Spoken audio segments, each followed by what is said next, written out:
Всем привет! Небольшое вступление, так сказать, превью. На обзоре сейчас будет новый современный ультрабук игровой от компании Dell. Это не какая-нибудь там хрень китайская.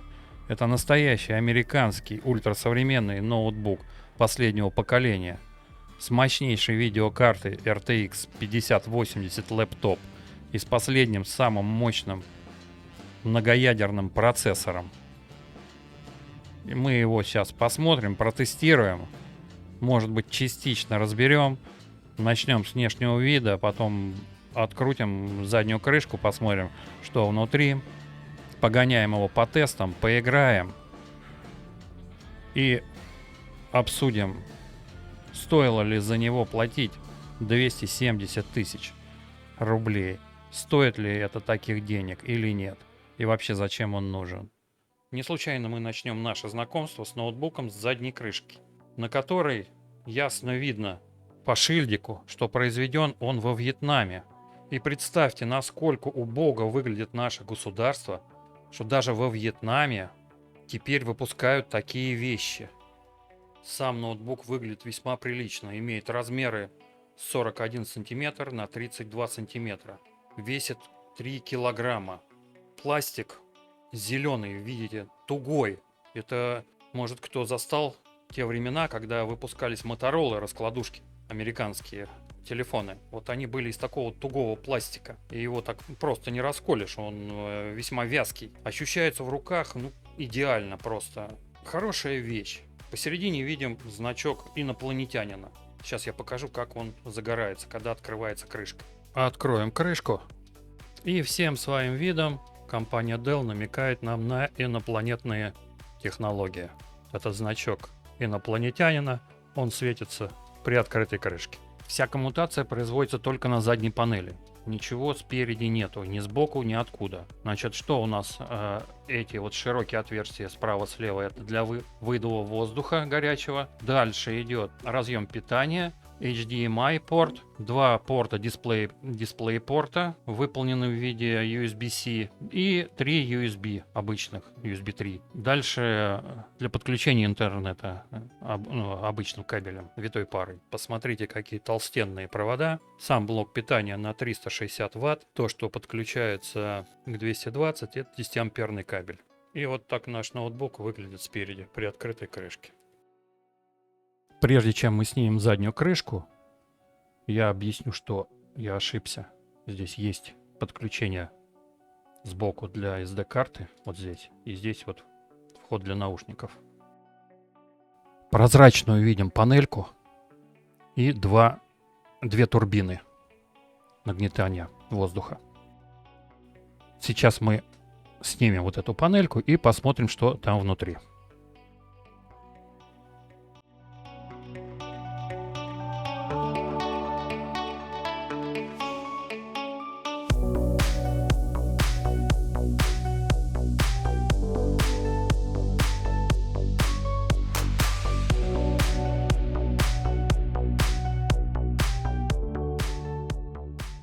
Итак, 4 турбины.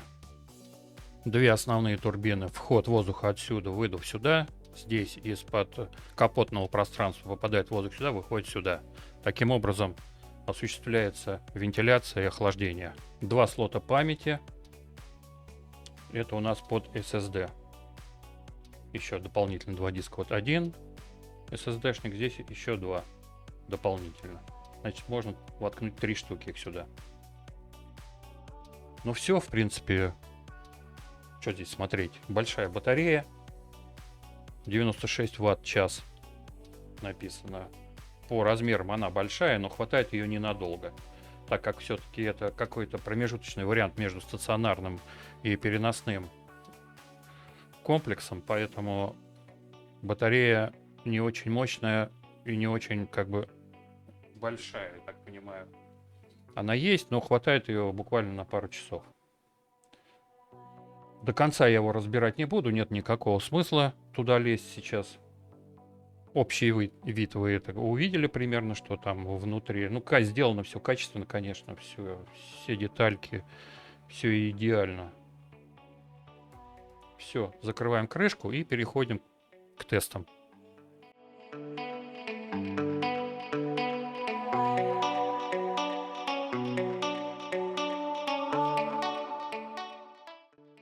Так, все, поставили крышку на место заднюю. Переворачиваем наш инопланетный аппарат. И будем запускать.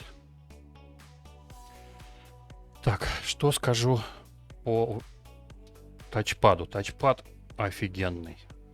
Вот тут вот две кнопки, значит.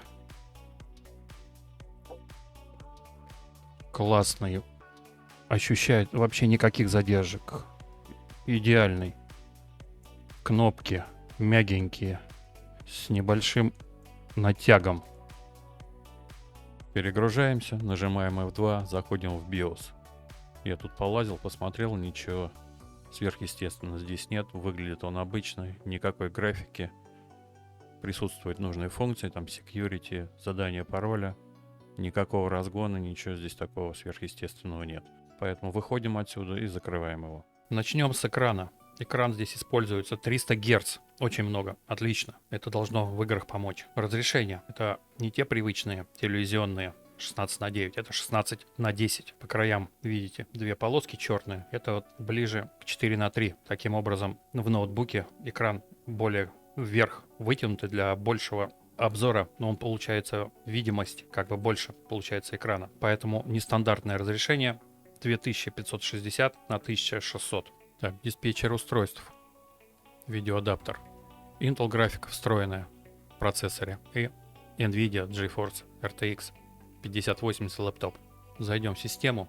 SSD-шник на 1,86 терабайта.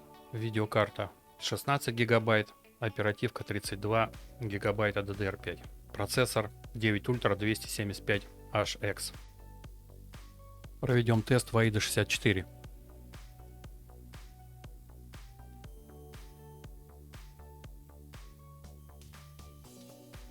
Так, мы находимся на самом верху.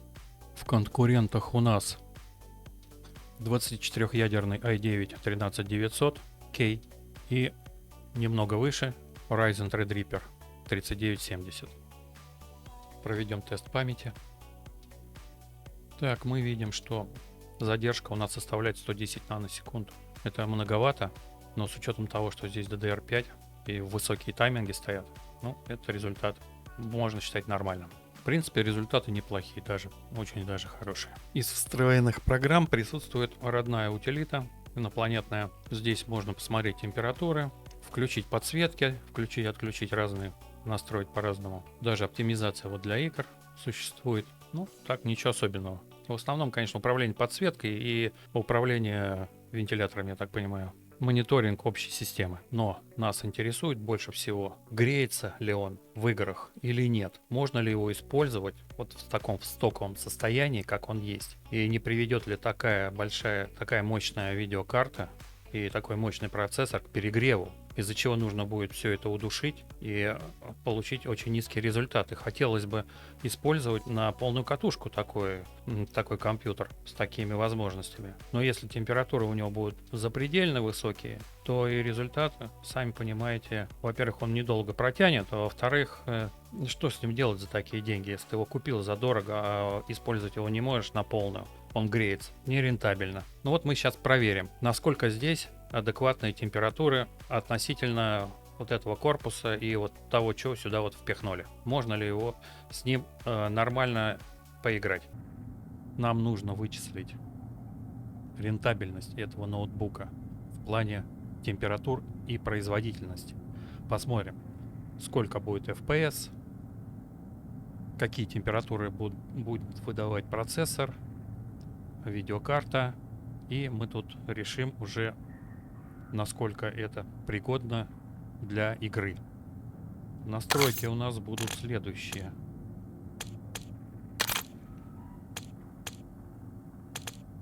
Разрешение 1920 на 1080, это чтобы полностью экран полный был, потому что никакого смысла там 2520 на 1000 600 ставить никакого смысла нет, никакой разницы на экране не видно. Экран, значит, у нас 300 Гц. Сама панель экрана, вот вы видите, B180QAN. Качество Extreme.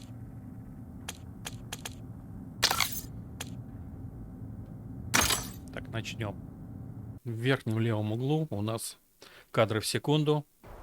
Это время отклика сервера и видеокарты, температура видеокарты.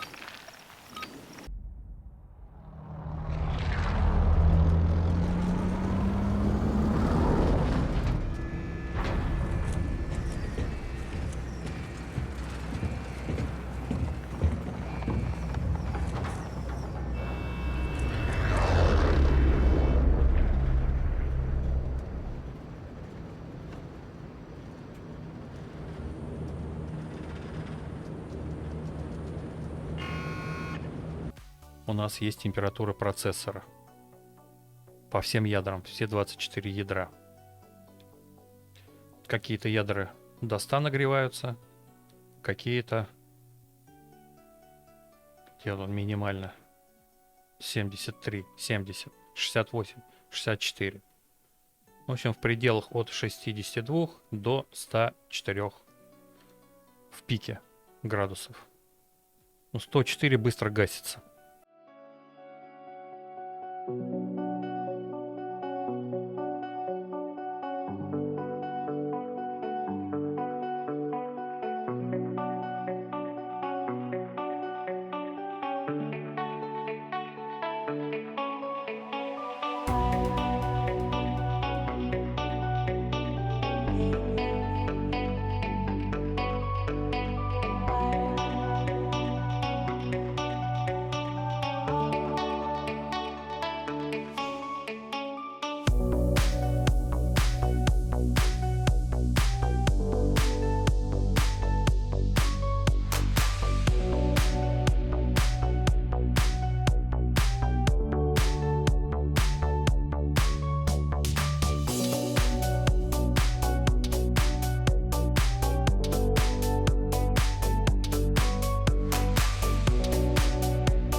Мышка очень послушная. На экране великолепно себя ведет. Наводка идеальная. То есть, чувствуется преимущество перед 60-герцовыми мониторами.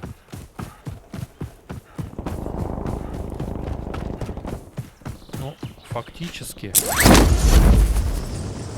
у нас FPS 120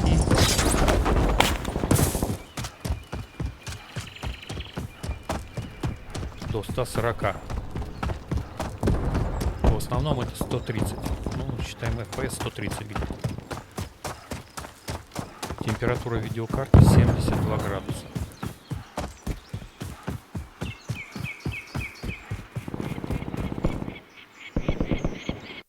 Температура процессора. Все то же самое.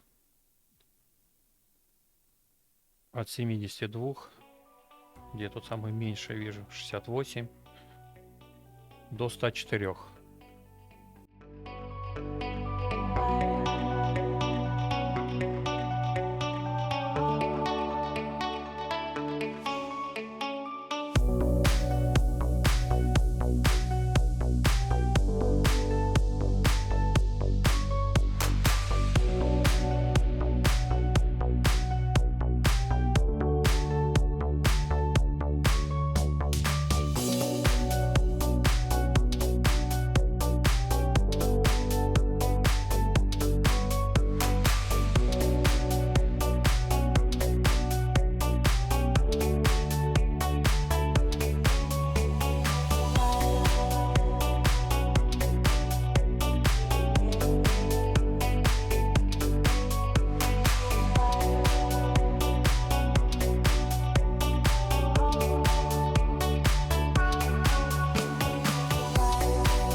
издалека четко наводится совершенно. Вот прям реальное преимущество. Вот я вам продемонстрировался. Так, сейчас посмотрим температуру процессора. Процессор 100, максимально какое-то ядро одно, но очень быстро скидывается. Очень хорошо работает система охлаждения. Прекрасно. Ну, фактически, этот ноутбук настроен идеально. Нет дискомфорта от перегрузки температур. Не надо ничего душить. Все отлично, прямо из коробки. Работает на все 100%.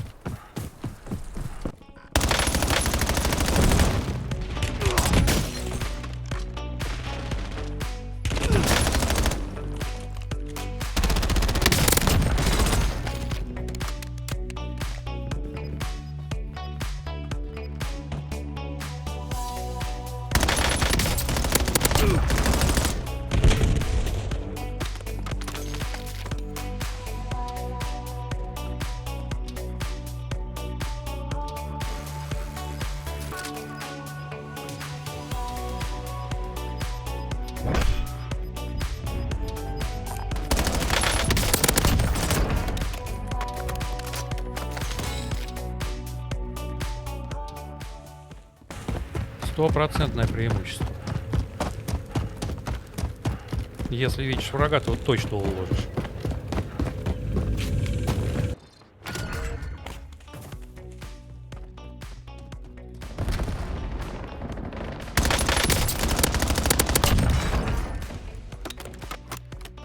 То есть с дальнего расстояния четко совершенно наводится. Вообще никаких проблем.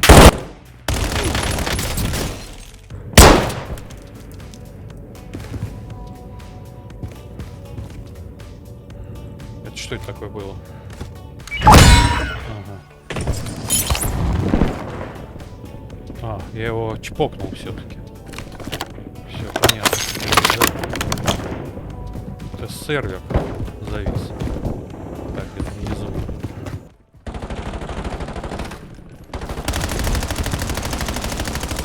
Так, получать белую обезьяну.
И да еще и без звука играют. Я не слышу ничего, что там происходит.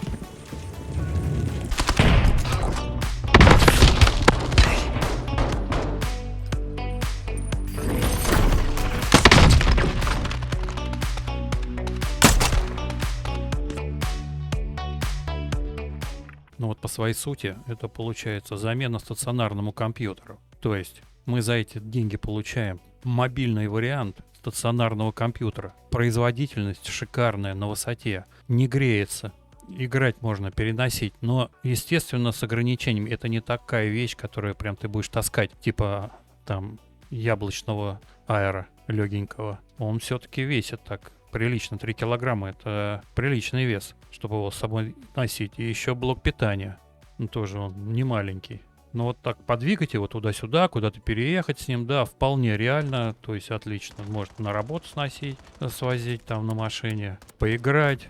Да, отличная вещь. 100% замена стационарного большого блока. Что хочу сказать. В общем-то, ноутбук получился очень хороший. Можно сказать, идеальный. Соотношение FPS, температуры, производительность идеальные. То есть за эти деньги мы получаем 100% рабочий вариант. Без всяких там задушений процессоров, видеокарты. Температура держит, производительность на высоте, все отлично. Ну, вы сами все видели. Во время тестов я еще замерял пирометром температуру крышки снизу во всех местах. Она не превышала 45 градусов. Это значит, что система охлаждения работает идеально. Удаляет весь теплый воздух, который нам не нужен, позволяя компьютеру работать на максимальной производительности. Я считаю, что очень хороший вариант. Ну и сами вы видели, что в игре на таком мониторе 300-герцовом присутствует определенное преимущество перед 60-герцовыми мониторами, потому что прицел, плавность, все наводится идеально. То есть ни рывков, ничего, все гладенько. 100% преимущество. Я попробовал переключиться, подключил его через HDMI на 60-герцовый монитор, но вот там-то как раз никаких преимуществ и не было. Все было все то же самое. У меня есть система на i5 10-го поколения с видеокартой RTX 3070 Ti. Никакой разницы в этом не было. А вот при использовании его личного своего монитора разница 100% есть. Так что покупка удалась. Я очень рад. Блин, я хочу во Вьетнам.